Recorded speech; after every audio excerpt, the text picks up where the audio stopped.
Hello everyone, स्वागत है आप सभी का एक नई वीडियो में। इस वीडियो में हम लोग देखने वाले हैं डे 6 का to do list RRB PO clerk preparation का, जो कि हमने रोड मैप तैयार किया हुआ है 40 दिनों के लिए। मैंने आरआरबी पीओ को टारगेट लेके चला है, पर ये प्रिपरेशन, चूंकि आप आरआरबी पीओ एक हाई लेवल का एग्जाम है तो आप उसका तैयारी अगर कीजिएगा तो आरआरबी क्लर्क ऑटोमेटिकली ही हो जाएगा। एक चीज़ इसमें ध्यान ये रखना है कि आपका जो प्री और मेंस दोनों के हिसाब से मैंने ये टू डू लिस्ट बनाया हुआ है, तो ये बार बार पूछने का ज़रूरत नहीं है। आप ये टू डू लिस्ट से आप दोनों का प्रिपरेशन कर सकते हैं। और अब आ जाते हैं हम लोग सबसे पहले जो हमने बिगिनर्स के लिए रखा हुआ है, इसमें आवर बेस्ट प्लान, जिसको कि मैंने 3 AM क्लब का नाम से स्टार्टिंग से ही, आज से पहले से ही, जब अप्रैल मई में मैंने शुरू किया हुआ था उस टाइम में भी ये 3 AM क्लब या 3 AM सर्कल के नाम से था। स्लॉट 1 में आ जाते हैं द साइलेंट स्प्रिंट। चूँकि ये सबसे शांत समय है, तो इसमें जो आप भाग लगाते हैं या दौड़ लगाते हैं, स्प्रिंट क्या होता है? स्प्रिंट होता है, एक 100 मीटर का स्प्रिंट बोला जाता है, और एक मैराथन होता है। तो स्प्रिंट ऐसा चीज़ है जो कि तेज़ी से भाग लगाया जाता है। तो ये मॉर्निंग वाला जो टाइम आप दे रहे हैं, ये आपको बाकी स्टूडेंट से अलग करेंगे, चूँकि आप इस टाइम में एक्स्ट्रा एफर्ट लगा के उठ रहे हैं। आप तो हमको इसमें स्पीड ड्रिल यानी कि स्पीड टेस्ट के जितने भी क्वेश्चन हैं उसका 50 क्वेश्चन करना है। कंटेंट का कमी नहीं है, कंटेंट एक तो टेलीग्राम पर मिल जाता है, दूसरा आपको यूट्यूब पे मल्टीपल वीडियो है, आपको इसमें क्या करना है, वीडियो को बस पॉज करना है और उसका कंटेंट जो है सॉल्व आउट करना है। किसी भी टीचर को रैंडमली नहीं देखना है, ये भी ध्यान रखना है। आप एक ही टीचर, एक सब्जेक्ट एक टीचर रखिए, उससे ज़्यादा नहीं। 5 मेंस के डीआई लगाना सॉल्व आउट करने हैं आपको, और 5 प्री के डीआई। वोकैब और जीए का रिवीजन करना है, जो कि आपने प्रीवियस डे पढ़ा था, यानी डे 5 से जो पढ़ा था। अब आ जाते हैं हम स्लॉट 2 में, द रैंकर्स इन मेकिंग। ये रैंकर्स सेशन मैंने इसलिए रखा है क्योंकि ये चीज़ आपका डिसाइडिंग फैक्टर हो सकता है, जीए और इंग्लिश। तो इसमें पहले तो आपको आरआरबी क्लर्क का प्री का फुल मॉक लगाना है, मैंने देखिए क्लर्क का भी इंक्लूड किया हुआ। तो ऐसा नहीं कि मैं बस पीओ को लेकर चलता हूँ। और बहुत सारे कमेंट आते हैं कि क्या ये क्लर्क के लिए भी है। ऑब्वियस सी बात है कि अगर ये आरआरबी पीओ को लेकर चला जा रहा है तो आरआरबी क्लर्क ऑटोमेटिकली उसके अंडर में आ जाता है, तो वो कवर हो ही जाएगा। इसके अलावा डेली न्यूज एनालिसिस, इसमें आपको पहले खुद से सेल्फ रीडिंग करना है, उसके बाद क्लास देखना है। अगर आपको समझ में नहीं आता है स्टार्टिंग में, तो आप पहले मैम का क्लास देखिए एडिटोरियल, उसके बाद खुद से 2 या 3 एडिटोरियल कम से कम पढ़िए। इसको पढ़ना है खुद से, ये छोड़ना नहीं है। फिर निमिषा बंसल मैम का परफेक्शन क्लास करना है 1.5x स्पीड पे।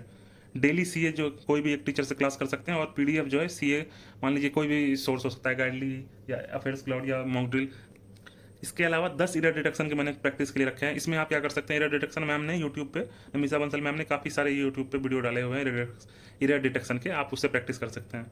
अब आ जाते हैं हम लोग स्लॉट 3 में। स्लॉट 3 में ये लर्निंग का सेशन है। चूँकि आप लोग बिगिनर्स हैं तो आप, मैंने कोशिश किया है कि वो आपका चैप्टर टॉपिक रिविजन भी होते रहे। और यदि आपने अभी तक सिलेबस कंप्लीट नहीं किया है तो अभी भी टाइम है कि 10-15 दिन आप नई चीज़ सीख सकते हैं। उसके बाद नहीं सीखना, उसके बाद बस आपको प्रैक्टिस करना है। तो इसमें हमारा रीजनिंग का एक लेक्चर है और एक लेक्चर क्वांट्स के, दोनों ही आपको 2x पे या 1.5x से कम स्पीड पे नहीं देखना है। अब आ जाते हैं स्लॉट 4 में, जो हमारा फिनिशर्स माइंडसेट है, यानी कि लास्ट जो है हमारा सोने से पहले का वो टाइम टेबल है। इसमें इसमें हमारा बैंकिंग अवेयरनेस करंट अगस्त का रिवीजन करना है। पार्ट 1 पार्ट 2 मैंने कर लिया है, अब उसका फिर से रिवीजन करना है। और करंट अफेयर्स का क्विज लगाना है उस दिन का या उससे प्रीवियस दिन का। आप करंट अफेयर्स इसमें हो सकता है पीडीएफ सी आपका इस टाइम में अवेलेबल ना हो, तो आपको क्या करना है, बैक डे कर पढ़ना है। आप इससे बैकलॉग नहीं बनेगा। 2 मेंस के पजल लगाने हैं और 2 मेंस के आरसी प्रैक्टिस करने हैं सोने से, यानी कि रात के समय में। फुल डे रिविजिट करना है क्या आपने पढ़ा, रिवाइज करना है और रिफोकस करना है कि अगले दिन मुझे क्या करना है। अब आ जाते हैं हम लोग subject wise plan for beginners, जो कि टाइम बेस्ड नहीं पढ़ते हैं, उनको सब्जेक्ट के हिसाब से अच्छा लगता है अपने आप को टू डू लिस्ट बना करके पढ़ना। पहला क्वांट्स में इन्हें 10 रॉन्ग नंबर सीरीज करने हैं और 10 मिसिंग नंबर सीरीज। 50 सिंप्लीफिकेशन के क्वेश्चन प्रैक्टिस करने हैं। 10 अर्थमेटिक के क्वेश्चन एवरेज से 10 और परसेंटेज चैप्टर से 10 प्रैक्टिस करने हैं। इसके अलावा 5 प्री के डीआई सॉल्व आउट करने हैं और 5 मेंस के डीआई सॉल्व आउट करने हैं। रीजनिंग में आ जाते हैं हम लोग। रीजनिंग में 10 प्री के पजल सॉल्व आउट करने हैं और 5 मेंस के पजल। मेंस के पजल आप कहाँ से ले सकते हैं, या तो आरआरबी पीओ मेंस का हो सकता है या आरआरबी क्लर्क का। एसबीआई क्लर्क भी हमारा शेड्यूल है, तो आप उस हिसाब से भी कर सकते हैं। एक चीज़ और मैं बताना चाहूँगा कि ये जो प्रिपरेशन है आपका ओवरऑल हर एक बैंकिंग एग्जाम के लिए है, चूँकि बैंक का सिलेबस एग्जाम वाइज नहीं होता है, एग्जाम बस अलग अलग होते हैं और सिलेबस ऑलमोस्ट सेम ही होता है। तो अगर आप ये प्रिपरेशन कर रहे हैं तो आपका प्री मेंस सब चीज़ तैयारी हो रहा है, ये भी ध्यान रखना, चाहे वो कोई भी सा भी एग्जाम हो। बस थोड़ा बहुत डिफरेंस होता है जीए में। जैसे आरआरबी का क्या है कि आरआरबी थोड़ा बैक डेट में ज़्यादा पूछता है, आईबीपीएस थोड़ा लेटेस्ट और एसबीआई भी थोड़ा लेटेस्ट ही पूछता है। इसीलिए आपको बाकी 3 सब्जेक्ट का प्रिपरेशन एज सच ही रखना है जैसे कि आरआरबी के लिए रख रहा है। 20 मिसलेनियस के क्वेश्चन करने हैं प्रैक्टिस, और 5 लॉजिकल रीजनिंग और 5 क्रिटिकल रीजनिंग। अब ये भी हमारा स्टार्ट हो जाना चाहिए। एक प्री सेक्शनल करना है। अब ये कहाँ से करना है, यूट्यूब से कर सकते हैं क्रिटिकल वाला। एक प्री के सेक्शनल मॉक टेस्ट लगाना है रीजनिंग के लिए। अब आ जाते हैं हमारा अगला सब्जेक्ट, जो कि हमारा इंग्लिश। इंग्लिश में हमारा 20 इरर डिडक्शन के क्वेश्चन प्रैक्टिस करने हैं, 5 आरसी सॉल्व आउट करने हैं और ट्रेडिंग कंप्रीहेंशन के सेट और 5 पैराजंबल के सेट प्रैक्टिस करने हैं। निमिषा बंसल मैम का एडिटोरियल देखना है। इसके बाद आप या तो खुद से पढ़ सकते हैं या पहले सेल्फ रीडिंग कर लीजिए एडिटोरियल का, उसके बाद मैम का देखिए। प्लस परफेक्शन एज सच, जब तक एग्जाम आपका फाइनल सिलेक्शन ना हो, जैसे मैम बोलती है वो चीज़ एकदम लागू होता है, परफेक्शन करते रहना है। इससे आपका ड्रास्टिक इंप्रूवमेंट होगा इंग्लिश के मार्क में। एक तो आपका रीडिंग कंप्रीहेंशन जो आप पढ़िएगा एडिटोरियल, वो मैम का एडिटोरियल नहीं, आप जो खुद से पढ़िएगा वो, और दूसरा निमिषा बंसल मैम का परफेक्शन, ये बहुत ज़्यादा आपको हेल्प करेगा। लास्ट में वोकैब और 120 रूल्स ऑफ ग्रामर को एक बार गो थ्रू करना है। जैसे मान लीजिए 15 से 20 रूल को आप 5 रूल को बस गो थ्रू करना है। इससे क्या होगा, आप जब इरर डिडक्शन के क्वेश्चन अगले दिन प्रैक्टिस कीजिएगा तो बहुत सारे रूल आपको वहाँ से मैचिंग करेंगे, तो आपका माइंड, सबकॉन्शियस माइंड उसको पकड़ता है। अब आ जाते हैं हम लोग जीए पे। जीए में हमारा बैंकिंग अवेयरनेस करंट अगस्त मंथ का रिवीजन करना है। इसके अलावा डेली सीए क्लास जो आप करते हैं वो करना है, और एक पीडीएफ सोर्स किसी भी ट्रस्टेड वेबसाइट से करना है। और लास्ट में सोने से पहले यानी कि इवनिंग स्लॉट में करंट अफेयर्स का डेली क्विज करना है। अब हम आ जाते हैं रिपीटर्स का आवर बेस्ट शेड्यूल, जो कि हमारा 3 AM क्लब के नाम से भी जाना जाता है। इसमें हमारा स्लॉट 1 में मैंने अल्टीमेट आवर्स इसलिए रखा है क्योंकि ये सबसे ज़्यादा एनर्जेटिक सेशन फील होता है।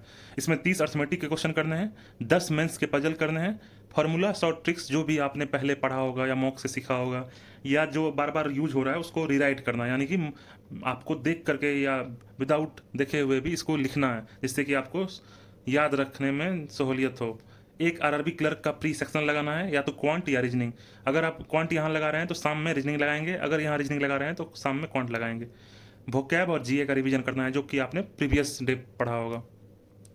अब आ जाते हैं स्लॉट 2 में। हमारा एनालिटिकल एरेना नाम से मैंने रखा है, 8 AM से 12 PM के बीच में है। इसमें आरआरबी पीओ प्री का फुल मॉक लगाना है पहले, फिर डेली न्यूज एनालिसिस। इसमें आप अगर आपका एडिटोरियल वगैरह सेक्शन सही है तो बस आपको सेल्फ रीडिंग करना है, उसके बाद मैम का परफेक्शन क्लास देखना है, रिकॉर्डेड 1.5x स्पीड पे एटलीस्ट। फिर डेली सीए क्लास करना है किन्हीं भी टीचर से, और उसके अलावा पीडीएफ का सोर्स जो है एक रखना है जो कि आप एक बार बर्ड्स आई व्यू में पढ़ेंगे। फिर आ जाते हैं हम लोग स्लॉट 3 में। स्लॉट 3 में मेंस का आपको प्रैक्टिस करना है, ये 2 से लेकर 5 बजे के बीच में है, शाम के समय में। इसमें मैंने आरआरबी क्लर्क का मेंस इंग्लिश मॉक पहले रखा है, और उसके बाद आरआरबी पीओ मेंस का सेक्शनल लगाना है जो कि रीजनिंग या क्वांट। अगर आपने मॉर्निंग में क्वांट तो यहाँ रीजनिंग, इसी तरह वाइस वर्सा करना है। स्लॉट 4 में अब आ जाते हैं हमारा अल्टीमेट पुश, जो कि हमारा शाम के समय का है टू डू लिस्ट। इसमें आपको बैंकिंग अवेयरनेस करंट अगस्त का मंथ का रिवीजन करना है, और करंट अफेयर्स का क्विज लगाना है जो कि आपने उस दिन पढ़ा होगा। वीक चैप्टर जो या वीक टॉपिक जो भी आपके हैं, क्योंकि आप रिपीटर्स हैं तो आपको ध्यान में ये रखना है कि जो भी हमारा कमजोर चीज़ है उस पर ज़्यादा मेहनत करना है। तो आपको इसमें उसका क्लास या तो देखना है या मॉक से फिर से री अटेम्प्ट करना है। जैसे एग्जांपल के लिए SIC या मेरा कमजोर टॉपिक है तो हम उसको जाके फिर से कोई क्लास देखेंगे, उसके बाद उसका फिर से मॉक के थ्रू सॉल्व आउट करेंगे, जिसमें कि चैप्टर टेस्ट रहता है। और सोने से पहले हमारा फुल डे का रिविजन होगा। अब आ जाते हैं हम लोग रिपीटर्स का सब्जेक्ट वाइज प्लान पे। रिपीटर्स का सब्जेक्ट वाइज प्लान ऐसे स्टूडेंट के लिए बना हुआ है जो कि टाइम वेस्ट ना पढ़ के सब्जेक्ट के हिसाब से और अपना टू डू लिस्ट कंप्लीट करने का कोशिश करते हैं। पहला क्वांट्स में इनको 30 अर्थमेटिक के क्वेश्चन करने हैं, 30 स्पीड मैथ्स करने हैं, 20 प्री के DI करने हैं और 5 मेंस के DI करने हैं। इसके अलावा रीजनिंग में एक मेंस का सेक्शनल मॉक देना है, चाहे आप वो किसी भी प्लेटफॉर्म से दें, आपको मेंस का सेक्शनल लगाना है, चाहे आरआरबी पीओ लगाएं या SBI क्लर्क लगाएं। 20 प्री के पजल्स लगाने हैं और 5 मेंस के पजल लगाने हैं। ये आप चाहे तो आप टाइमर बेस्ट सेट करके बना सकते हैं, या अब भी अगर आपको मेंस में थोड़ा बहुत परेशानी है तो इसमें विदाउट टाइमर कर सकते हैं, पर इसमें टाइमर के साथ करना है। 20 मिसलेनियस के क्वेश्चन प्रैक्टिस करने हैं, आप 10 प्री लेवल कर सकते हैं, 10 मेंस लेवल कर सकते हैं। इंग्लिश में आ जाते हैं 5 पैराजंबल के सेट प्रैक्टिस करने हैं, 5 रीडिंग कंप्रीहेंशन के, 5 क्लोज टेस्ट के सेट, ये सारे प्रैक्टिस करने हैं।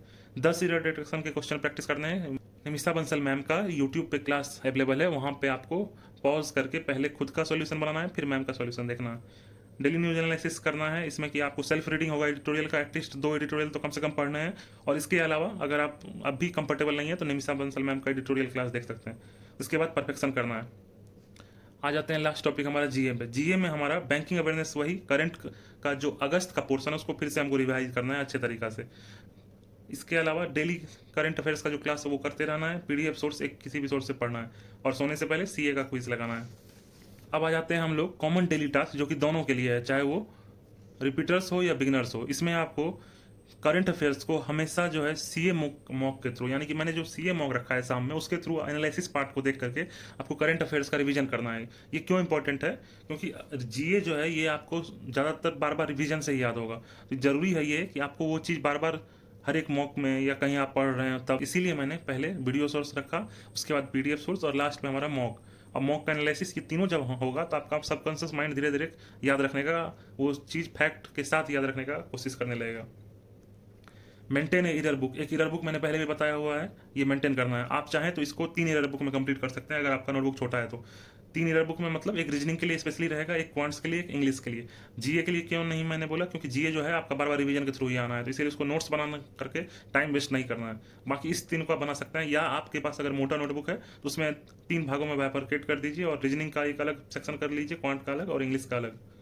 एक एडिटोरियल आपको डेली जो है थोड़ा मध्यम गति में पढ़ना है, ना ज़्यादा स्पीड ना ज़्यादा स्लो, नॉर्मल स्पीड में पढ़ना है। ये इसलिए है क्योंकि ये आपका जो फ्लुएंसी है वो टेस्ट करता है, और आपका फ्लुएंट लैंग्वेज बोलने का जो तरीका है वो थोड़ा ज़्यादा और स्मूथ हो जाएगा, और इंटरव्यू में ये बहुत ज़्यादा हेल्प करता है।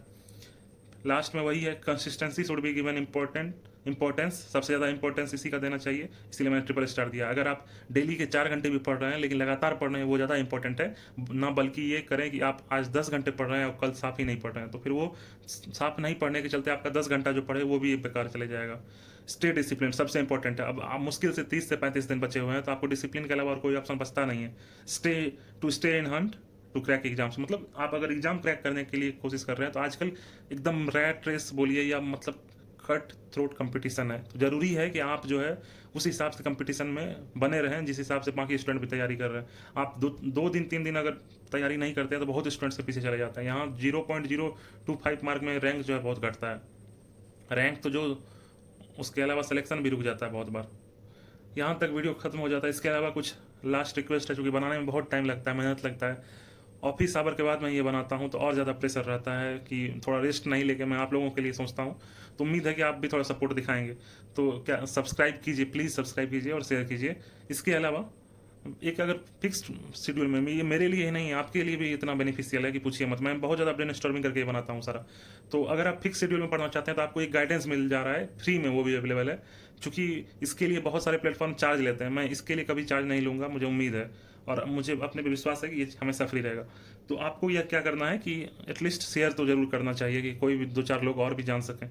और इस वीडियो पे मैंने टारगेट रखा है 110 लाइक का। जैसे ही ये कंप्लीट होगा मैं कोशिश करूँगा उसी टाइम अपलोड कर दूँ, और उम्मीद है कि आप इस दिन को बहुत अच्छे से यूटिलाइज करेंगे। Thank you and have a nice day.